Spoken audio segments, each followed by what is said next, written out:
Hello, hello, and welcome to another Teen Talk Tuesday. My name is Miss Lindsay, and today I will be reading a different twist. Let's say this is a twist on a classic Cinderella story. The book is Cinder by Marissa Meyer. And as you can see on the cover, well, let's find out together. This is book 1 of a saga called The Lunar Chronicles, which I highly recommend if you like fractured fairy tales. Let's go.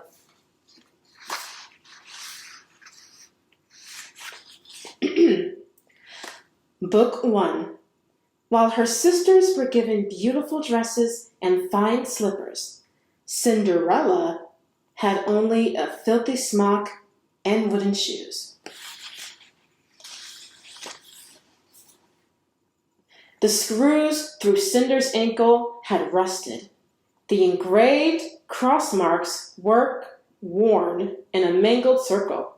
Her knuckles ached from forcing the screwdriver into the joint as she struggled to loosen the screw, one gritting twist after another. By the time it was extracted far enough for her to wrench free with her prosthetic steel hand, the hairline threads had been stripped clean. Tossing the screwdriver on the table, Cinder gripped her heel and yanked the foot from its socket. A spark singed her fingertips and she jerked away, leaving the foot to dangle from a tangle of red and yellow wires. She slumped back with a relieved groan. A sense of release hovered at the end of those wires. Freedom. Having loathed the too small foot for 4 years, she swore to never put the piece of junk back on again. She just hoped Eco would be back soon with its replacement. Cinder was the only full-service mechanic at New Beijing's weekly market. Without a sign, her booth hinted at her trade only by the shelves of stock android parts that crowded the walls. It was squeezed into a shady cove between a used net screen dealer and a silk merchant, both of whom frequently complained about the tangy smell of metal and grease that came from Cinder's booth, even though it was usually disguised by the aroma of honey buns from the bakery across the square. Cinder knew they really didn't just like being next to her. A stained tablecloth divided Cinder from browsers as they shuffled past. The square was filled with shoppers and hawkers, children and noise. The bellows of men as they bargained with robotic shopkeepers, trying to talk the computers down from their desired profit margins. The hum of ID scanners and monotone voice receipts as money changed accounts.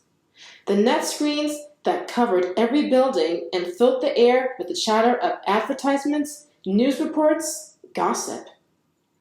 Cinder's auditory interface dulled the noise into a static thrumming.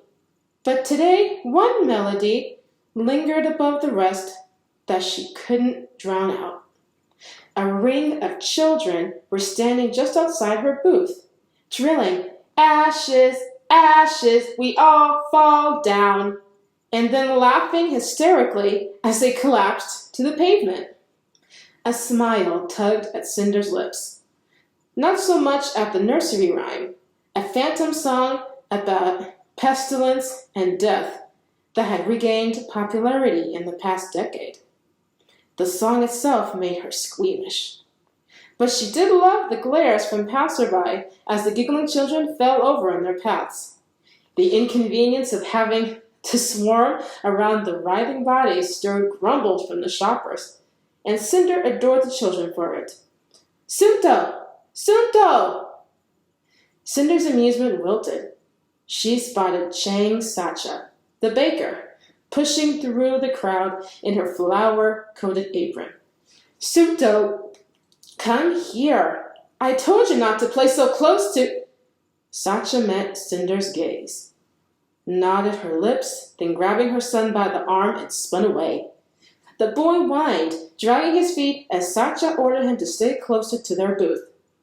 Cinder wrinkled her nose at the bakers retreating back. The remaining children fled into the crowd, taking their bright laughter with them. "It's not like wires are contagious," Cinder muttered to her empty booth. With a spine-popping stretch, she pulled her dirty fingers through her hair, combing it into a messy ponytail, and then grabbed her blackened work gloves. She covered her steel hand first, and though her right palm began to sweat immediately inside thick material, she felt more comfortable with the gloves on, hiding the plating of her left hand. She stretched her fingers wide, working out the cramp that had formed at the fleshy base of her thumb from clenching the screwdriver, and squinted again into the city square. She spotted plenty of stocky white androids in the den, but none of them eco.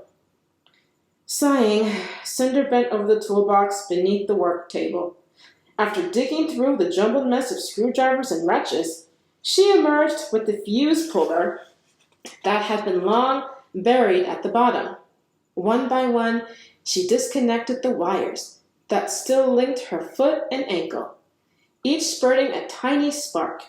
She couldn't feel them through the gloves, but her retina display helpfully informed her with blinking red text that she was losing connection to the limb.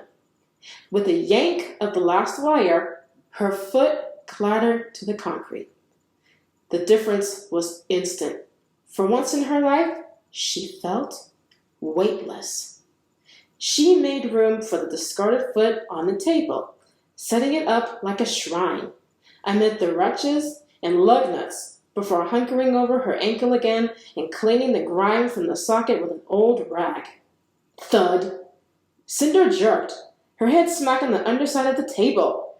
She shoved back from the desk, her scowl landing first on a lifeless android that sat squat on her work table, and then on the man behind it. She was met with startled copper-brown eyes and black hair that hung past his ears, and lips that every girl in the country had admired 1,000 times. Her scowl vanished. His own surprise was short-lived, melting into an apology. "I'm sorry," he said. "I didn't realize anyone was back there." Cinder barely heard him above the blankness in her mind. With her heartbeat gathering speed, her retina display scanned his features, so familiar from years spent watching him on the net screens. He seemed taller in real life, and a gray hooded sweatshirt was like none of the fine clothes he usually made appearances in. But still, it took only 2.6 seconds for Cinder's scanner to measure the points of his face and link his image to the net data. Another second, and the display informed her of what she already knew.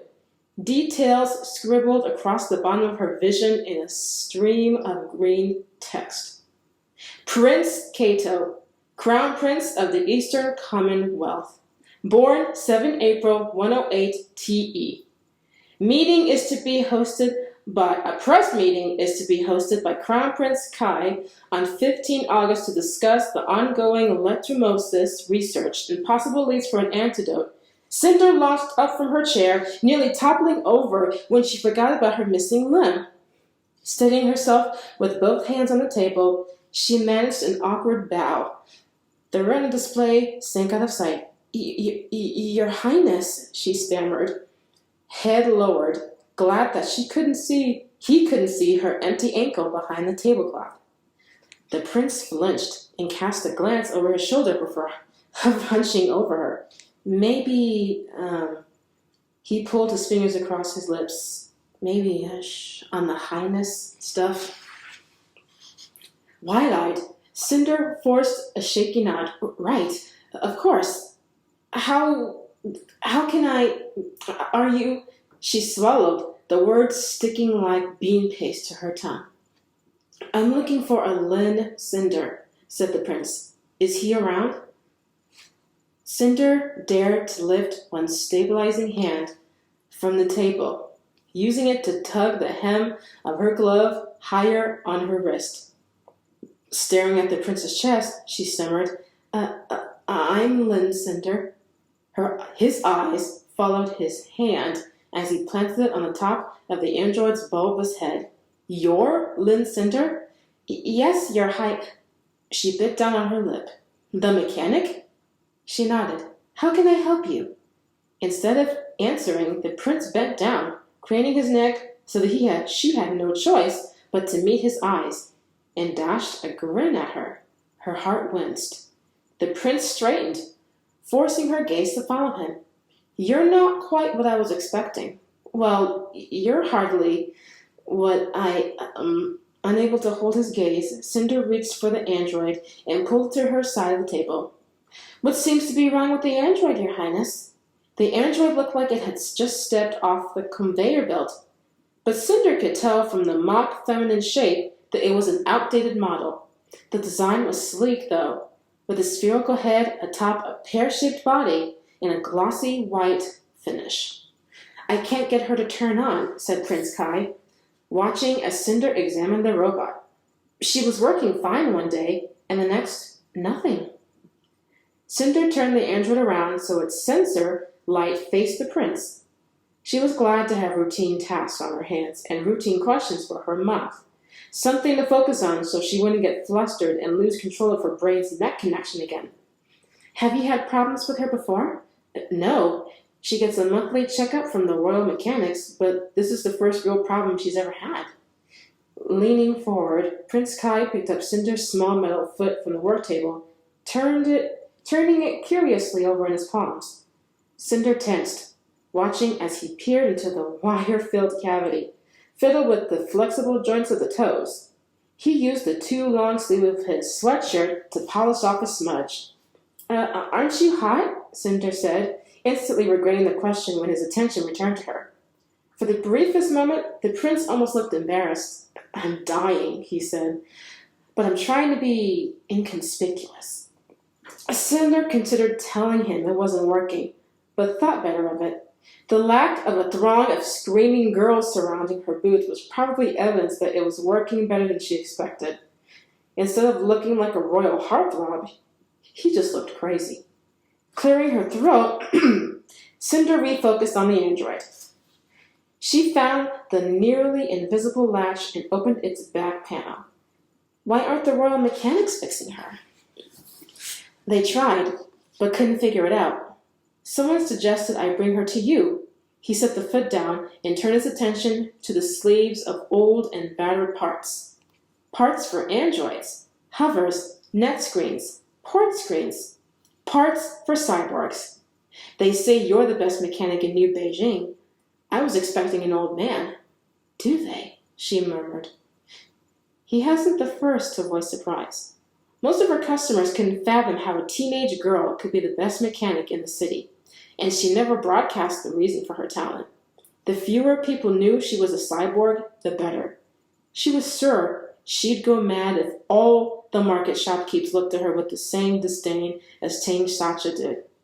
She nudged some of the android's wires aside with her pinky. Sometimes they just get worn out. Maybe it's time to upgrade to a new model. I'm afraid I can't do that. She contains top-secret information. It's a matter of national security that I retrieve it, before anyone else does. Fingers stalling, Cinder glanced up at him. He held her gaze a full 3 seconds before his lips twitched. I'm just joking. Nyansi was my first android. It's sentimental. An orange light flickered in the corner of Cinder's vision. Her octobionics had picked up on something, though she didn't know what. An extra swallow, a too quick blink, a clenching of the prince's jaw. She was used to the little orange light. It came up all the time. It meant that someone was lying. National security, she said. Funny. The prince lifted his head, as if challenging her to contradict him. A strand of black hair fell into his eyes. Cinder looked away. Tudor 8.6 model, she said, reading the faintly lit panel inside the plastic cranium. The android was nearly 20 years old. Ancient for an android. She looks to be in pristine condition. Raising her fist, she thunked the android hard on the side of its head. barely catching it before I toppled over onto the table. The prince jumped. Cinder set the android back onto its threads and jabbed the power button, but nothing happened. You'd be surprised how often that works. The prince let out a single awkward chuckle. Are you sure you're Lynn Cinder, the mechanic? Cinder, I got it! Eiko wheeled out of the crowd and up to the work table, her blue sensor flashing. Lifting one prolonged hand, she slammed a brand new steel-plated foot onto the desk, in the shadow of the prince's android.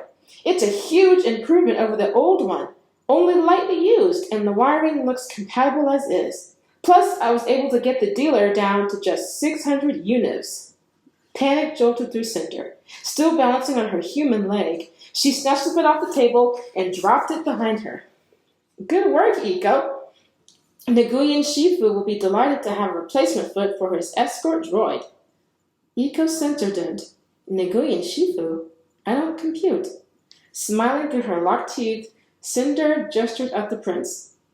Eiko, please pay respects to our customer. She lowered her voice. His Imperial Highness. Eiko craned her head, aiming the round sensor up to the prince, who towered more than 3 feet above her. The light flared as her scanner recognized him. Prince Kai, she said, her metallic voice squeaking. You're even more handsome in person. Cinder's stomach twisted in embarrassment, even as the prince laughed. That's enough, Eiko.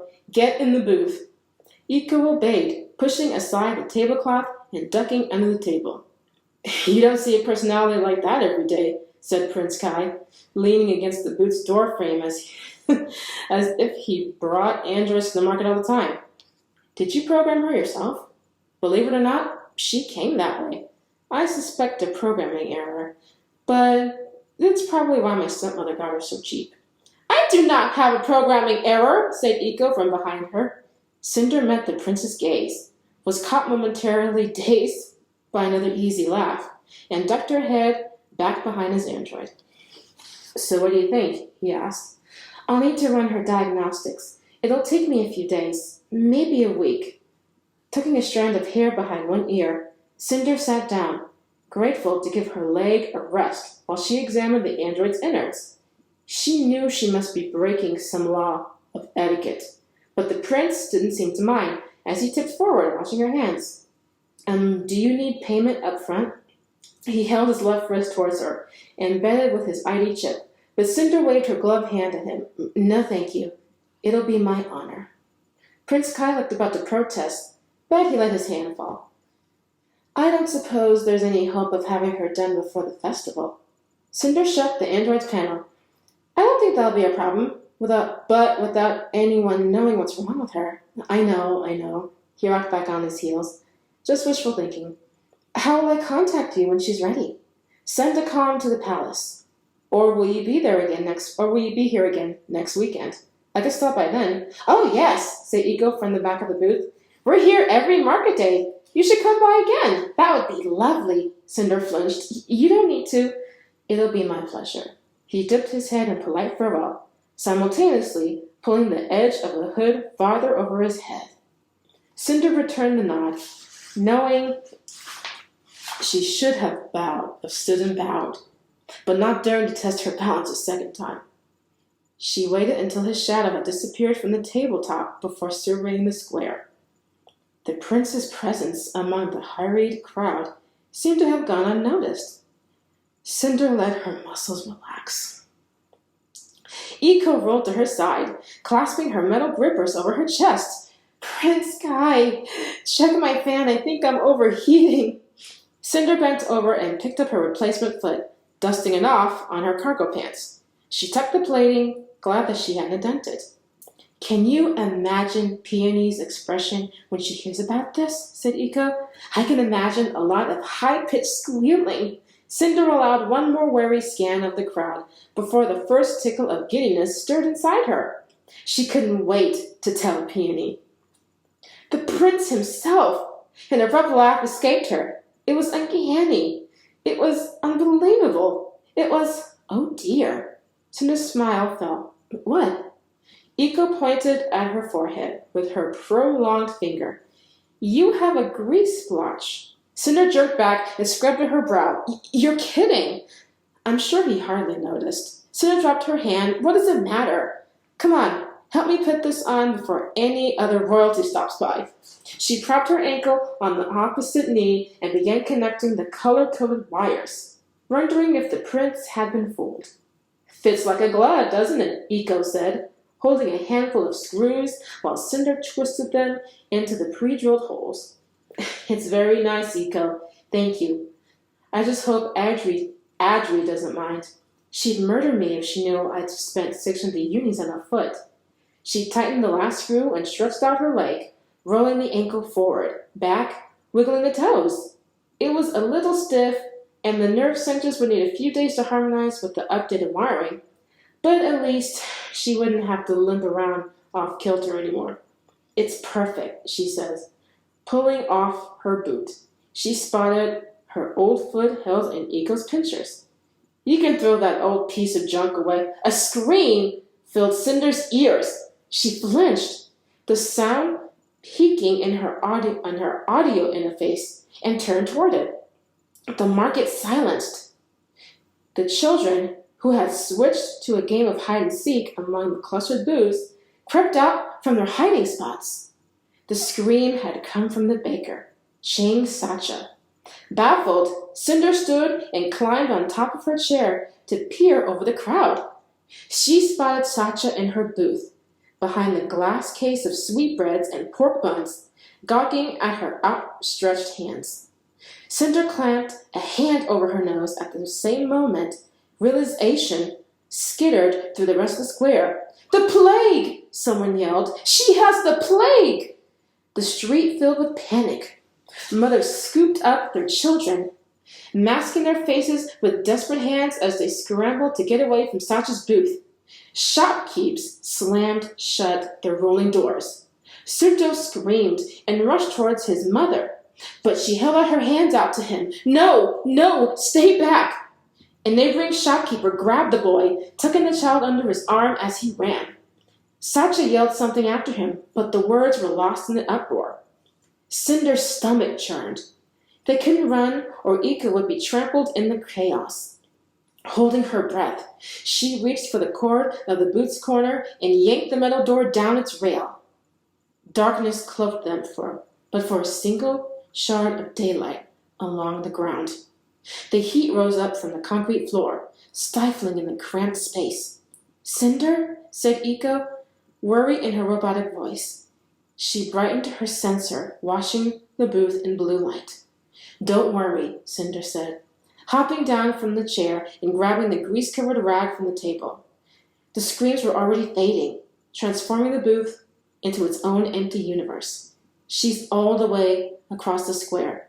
We're fine here. But she slipped back toward the wall of shelves anyway, crouched down and covered her nose and mouth with the rag. There they waited, Cinder breathing as shallowly as possible, until they heard the sirens of the emergency hover come and take Sacha away.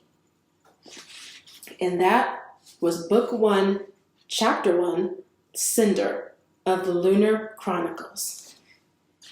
Thank you very much for joining me today, and I will see you next time. Bye-bye.